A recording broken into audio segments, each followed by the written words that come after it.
Poder Aprender, el podcast que te ayuda a aprender idiomas, hobbies y skills de manera más efectiva. Acá hablamos sobre hábitos de aprendizaje, práctica deliberada y estrategias para aprender mejor. Mi nombre es Walter Freiberg y te invito a desarrollar tu poder de aprender para alcanzar tus metas personales y profesionales.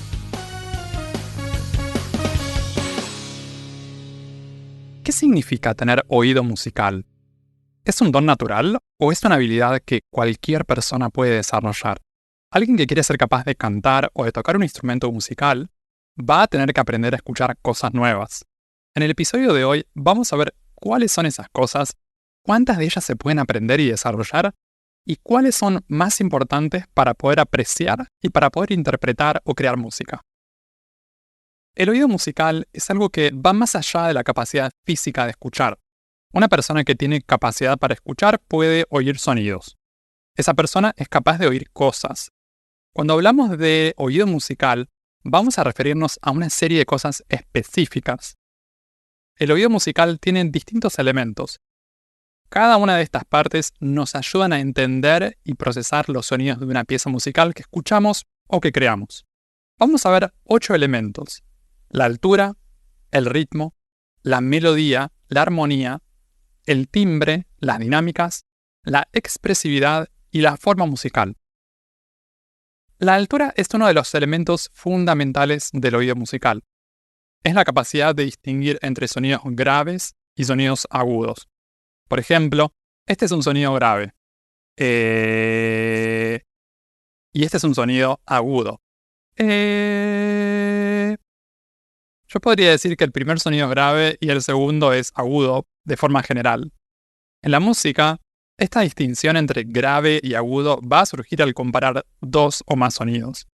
Por ejemplo, podemos decir que el primer sonido que hice era más grave que el segundo sonido.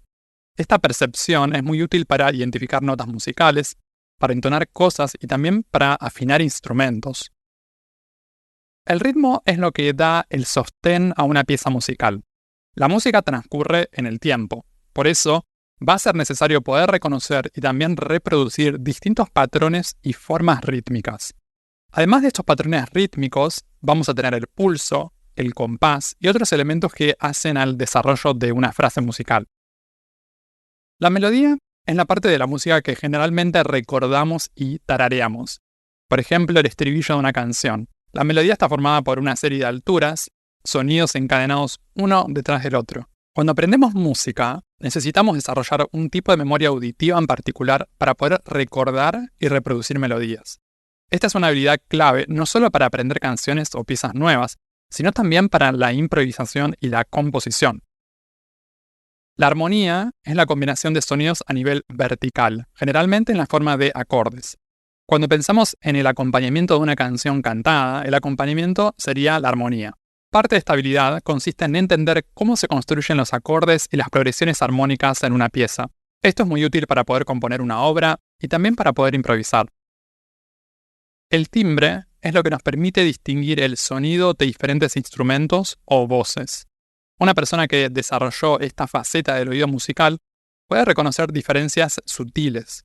Por ejemplo, puede distinguir el sonido de distintos instrumentos o voces, aunque estén ejecutando la misma nota. Las dinámicas tienen que ver con el volumen, la intensidad de un sonido. Por ejemplo, un sonido fuerte o un sonido suave. En el medio vamos a encontrar un montón de matices, de puntos intermedios. Las dinámicas pueden abarcar un pasaje musical entero o bien notas puntuales, separadas. La expresividad incluye el modo, la forma en la que se interpreta una pieza musical. Es la manera que tiene una persona de comunicar, de compartir su mundo interno a través de una obra o de una canción en particular. La forma musical tiene que ver con la estructura de una pieza. La música está organizada en secciones. Saber cómo funciona esto ayuda mucho a entender la totalidad y las partes de una pieza musical. Entonces, esos son los 8 elementos que tomamos para pensar el oído musical: altura, ritmo, melodía, armonía, timbre, dinámicas, expresividad y forma musical. Como verán, el oído musical integra y combina toda una variedad de capacidades auditivas y cognitivas. Cada elemento juega un papel para poder entender, interpretar y también para disfrutar de la música. En el mundo de la música, tener buen oído es algo que va más allá de la simple capacidad auditiva. Tampoco es sinónimo de tener oído absoluto. Más adelante en el episodio voy a hablar sobre eso. En términos generales, además de la percepción del reconocimiento, está la comprensión de eso que escuchamos. Muchas veces, entender en profundidad cómo es que funciona algo, en este caso la música, nos permite apreciar cosas que antes no podíamos percibir. Literalmente nos abre mundos nuevos. Vamos a ver algunas habilidades que hacen a esto de tener buen oído y cómo las podemos desarrollar. La primera es la capacidad para percibir cambios melódicos y armónicos. Las otras son poder percibir cambios rítmicos, la memoria auditiva, el reconocimiento de patrones, la sensibilidad musical, la capacidad de afinar y entonar correctamente y la comunicación musical. Una persona que tiene buen oído musical puede distinguir cambios de tonalidades y cambios de notas individuales. Los músicos que tienen un oído entrenado pueden identificar estos cambios con bastante facilidad, incluso en piezas muy complejas. Esto les ayuda a ubicarse mejor en las distintas secciones de una obra o de una canción. Para desarrollar esto, pueden usar ejercicios de reconocimiento de intervalos y de reconocimiento de funciones armónicas, o sea, cambios de acordes. Se puede practicar con videos o apps, por ejemplo. Tener un buen oído también incluye una percepción muy precisa del ritmo y la métrica, o sea, poder identificar y seguir una variedad de patrones rítmicos, poder sentir el pulso de la música, que es esa especie de latido de una pieza, lo que marcamos con el pie cuando escuchamos algo. Esto también se puede practicar con ejercicios y con dictados rítmicos. También ayuda el hecho de intentar reconocer estos cambios en la música que escuchamos. Después tenemos la memoria auditiva. Es la habilidad que nos permite recordar y también reconocer un pasaje o una pieza musical escuchada previamente. Esto puede ser muy práctico a la hora de aprender una obra nueva o poder identificar piezas en particular, compositores o intérpretes. Alguien que necesita aprender un repertorio muy grande o que aprende música compleja puede aprovechar esto un montón. En la música también tenemos patrones musicales, a nivel de temas recurrentes, secciones o estructuras musicales. Esta habilidad también se puede entrenar y desarrollar, y viene muy bien para la improvisación musical y para la composición. Si vamos a interpretar algo, también nos sirve, ya que nos permite retener y recordar mejor una pieza. Usamos esos patrones para apuntalar y solidificar nuestro aprendizaje. Más allá de las habilidades técnicas del oído musical, también tenemos una parte que tiene que ver con una percepción un poco más sutil. Por ejemplo, diferenciar las dinámicas, la expresividad, lo particular de una interpretación. Una persona que cultivó y desarrolló este aspecto suele disfrutar más de la música y también puede expandir su capacidad de apreciación. Es algo común encontrar que a medida que vamos ampliando nuestra sensibilidad, nos empieza a gustar o interesar una mayor variedad musical. En lo personal, esta es una de las cosas que más valoro de haber pasado por un conservatorio de música. No solo aprendí cosas técnicas para poder interpretar música, sino que aprendí a escuchar cosas que ni sabía que existían. Y eso me abrió la puerta a mundos musicales que no conocía. Otra habilidad de alguien con buen oído musical es ser capaz de afinar un instrumento que requiere ser afinado o el poder entonar sonidos correctamente al cantar. La entonación correcta puede ser desafiante para muchas personas porque requiere de una coordinación muy particular a nivel del aparato fonador. Es algo fundamental para los cantantes, pero no es crucial para los instrumentistas. Por otro lado, hay muchos instrumentos que los músicos no necesitan ser capaces de afinar ellos mismos, como por ejemplo el piano o el teclado. La última habilidad que forma parte de un buen oído musical es la capacidad de poder comunicarse musicalmente. Esto va en una doble vía, comunicando un mensaje musical a otras personas y comprendiendo la respuesta de los demás.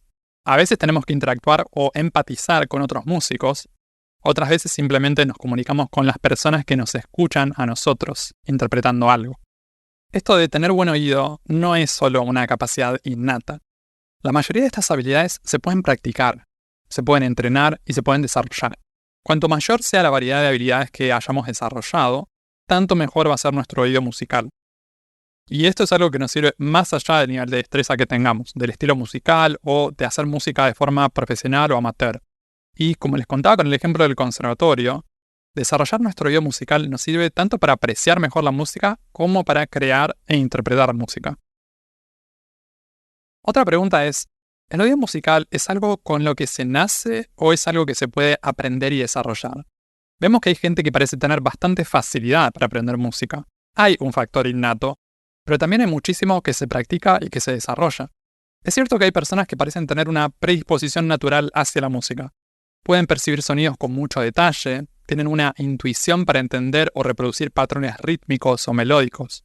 Algunas personas también son capaces de coordinar muy bien su cuerpo para poder hacer música. La predisposición puede estar presente, pero también es necesario un complemento en el entorno de la persona. Por ejemplo, un niño o niña que crecen en un entorno en el que hay música variada y estimulante, suele desarrollar un oído musical más refinado y una intuición musical más profunda que quien no tuvo una exposición musical de este tipo. Más allá de las habilidades naturales, que pueden estar en mayor o menor medida, lo que termina siendo una enorme diferencia es el factor de la práctica individual.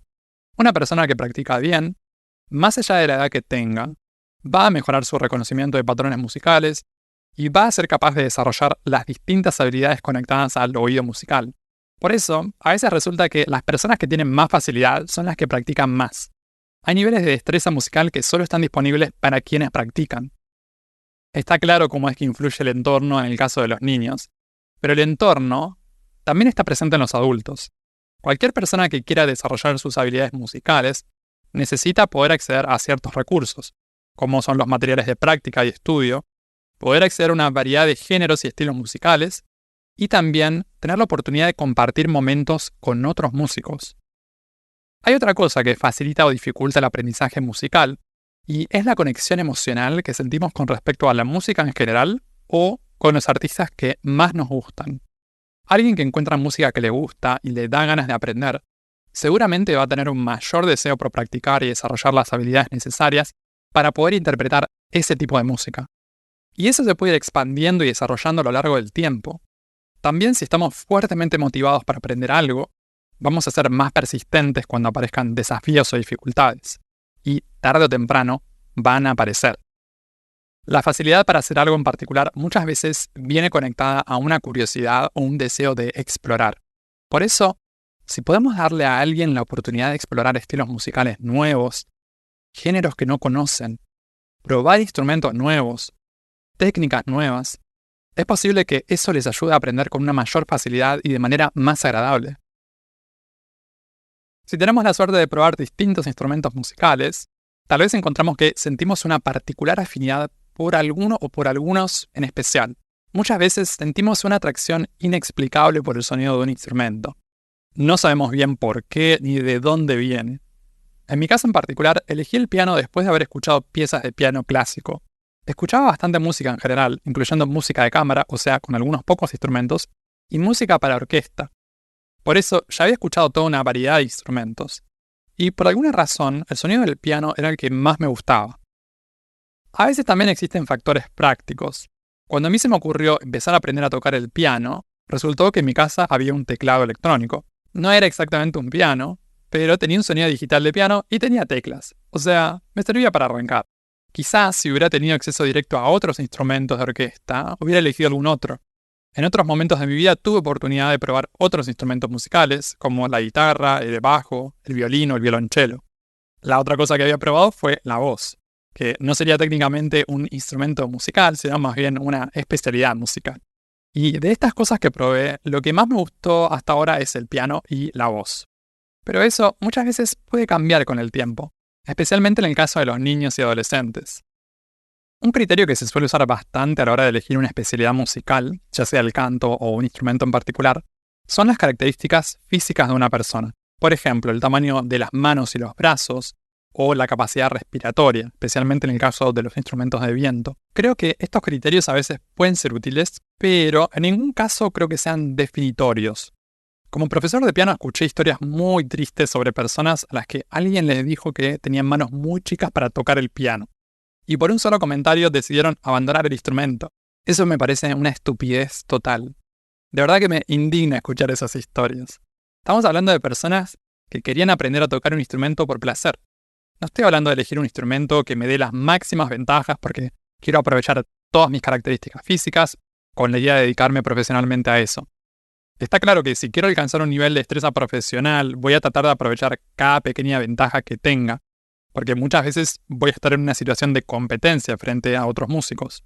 Pero para la mayoría de la gente que aprende música como hobby o por placer, y que no planea dedicarse profesionalmente a eso o hacer carrera como instrumentista o vocalista, en esos casos no veo el sentido de elegir un instrumento usando solo ese criterio, el de las características físicas.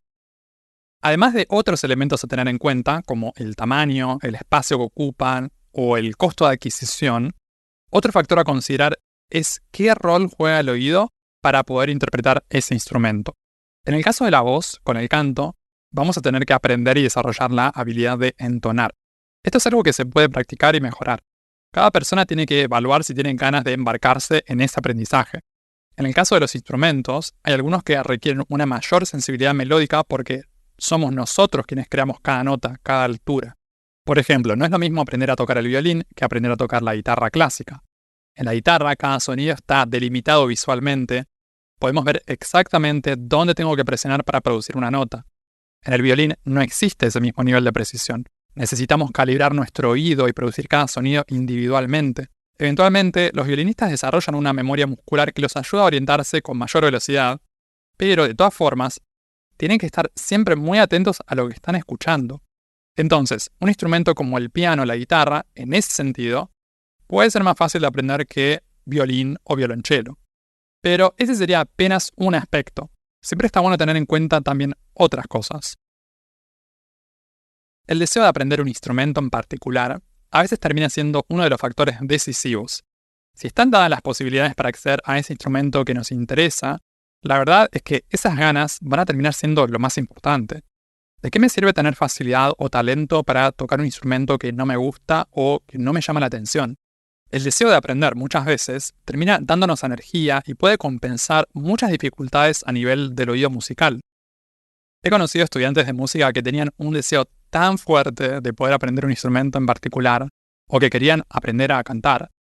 Eso resultaba suficiente para mantenerlos con ganas de seguir aprendiendo. Por eso, no importa tanto esto de cuán rápido, cuán lento estoy progresando en un instrumento en particular. Todos tenemos ansiedad y queremos poder tocar o cantar las piezas que más nos gustan en el menor tiempo posible. El verdadero desafío está en mantener la calma y la paciencia cuando el progreso no es el que esperábamos. Cuando avanzamos apenas un par de compases o un par de acordes por día hasta completar la totalidad de la pieza que nos gusta. La facilidad inicial para aprender a cantar o para aprender un instrumento es algo que puede darnos un impulso inicial, pero la facilidad de por sí no resulta suficiente. Lo que va a terminar decidiendo el progreso de una persona es el deseo de aprender. Como pasa con otras habilidades, la dedicación y la práctica eficiente a veces terminan compensando una falta de disposición natural. O sea, una persona que considera que no tiene mucha facilidad musical, pero que tiene un genuino deseo de aprender a hacer música, ya sea con la voz o con un instrumento, esa persona va a tener el componente fundamental para ir progresando, más rápido o más lento, pero va a ir desarrollándose. En un episodio sobre el oído musical no podía faltar el tema del oído absoluto. En el mundo del aprendizaje musical, en el aspecto de la altura de los sonidos, ya sea a nivel de la melodía o la armonía, tenemos dos capacidades. El oído absoluto es la más famosa, la más célebre. La otra es el oído relativo, que sería la menos popular.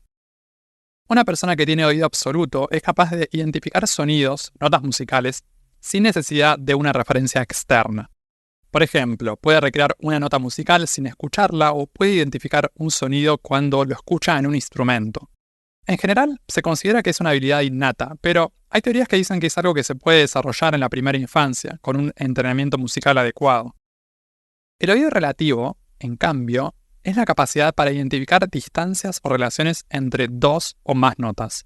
Por ejemplo, si alguien ejecuta una nota en particular en el piano y me dice que esa nota es un do, yo tomo esa nota como referencia y puedo recrear otra nota a partir de ello. O sea, estoy recreando o identificando notas musicales por comparación. Para poder identificar la segunda nota, necesito saber cuál es la primera. Voy comparando una nota con la siguiente. Eso es el oído relativo. Esto es algo que se entrena, se practica y se desarrolla. Es un tipo de oído que va por una vía diferente a la del oído absoluto. De hecho, es posible tener oído absoluto y no tener oído relativo. Podemos encontrar todas las combinaciones, con ninguno, con uno de los dos o con los dos. A fines prácticos, se considera que el más útil y valioso de los dos para un músico es el oído relativo. Es el que le permite a alguien poder escuchar un pasaje musical y transcribirlo o reproducirlo con la voz o con un instrumento, pensando en las relaciones entre sonidos, encadenando su conocimiento de intervalos, que es la distancia entre dos sonidos. Claro que el oído absoluto puede ser útil para lograr una afinación o entonación más precisa aún, en el caso de que cantemos o necesitemos generar las notas con nuestro instrumento, como en el caso del violín. Pero, en general, con desarrollar un buen oído relativo suele ser suficiente. La gran mayoría de los músicos profesionales, por ejemplo, tienen un muy buen oído relativo. Solo una minoría tiene oído absoluto. Es algo que se considera mucho más raro. Por eso, para una persona que quiere desarrollar su oído melódico y armónico, lo más aconsejable es invertir tiempo y energía en desarrollar su oído relativo. Eso es algo que la mayoría de las personas que practican y hacen el entrenamiento necesario pueden desarrollar. Como todo, lleva tiempo, dedicación y energía. A algunas personas les lleva más tiempo y a otras menos tiempo, pero es algo que se puede desarrollar. Así que, si no tuviste la suerte de nacer con oído absoluto, o si no lo pudiste desarrollar, no te preocupes. La mayoría de nosotros no tenemos oído absoluto y podemos hacer música de todos modos. A la hora de desarrollar el oído musical, te recomiendo enfocarte en las cosas que dependen de vos, en las cosas que podés cambiar. No te fijes tanto en las cosas que no tenés de manera innata. Invertí tiempo y energía en desarrollar y entrenar las cosas que podés cambiar y que podés mejorar, que son un montón. Hay habilidades o características innatas que a veces no terminan haciendo una gran diferencia a fines prácticos. En este proceso de aprender una habilidad musical, como tocar un instrumento o aprender a cantar, tenés siempre en cuenta por dónde pasa tu deseo. Todos tenemos limitaciones y todos vamos a encontrar dificultades a lo largo del camino. Exponete a distintos sonidos. Si tenés la oportunidad, probá distintos instrumentos, probá a cantar. Después, elegí lo que te guste y dedícate a practicarlo con paciencia.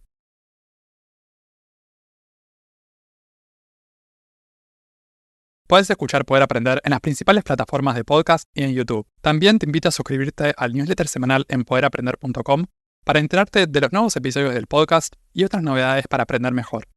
En redes sociales, puedes buscar este podcast como Poder Aprender.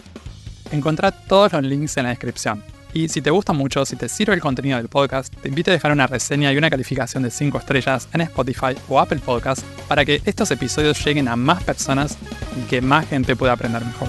Eso es todo por ahora. Nos vemos en un próximo episodio. Sigan aprendiendo y acuérdense de practicar bien.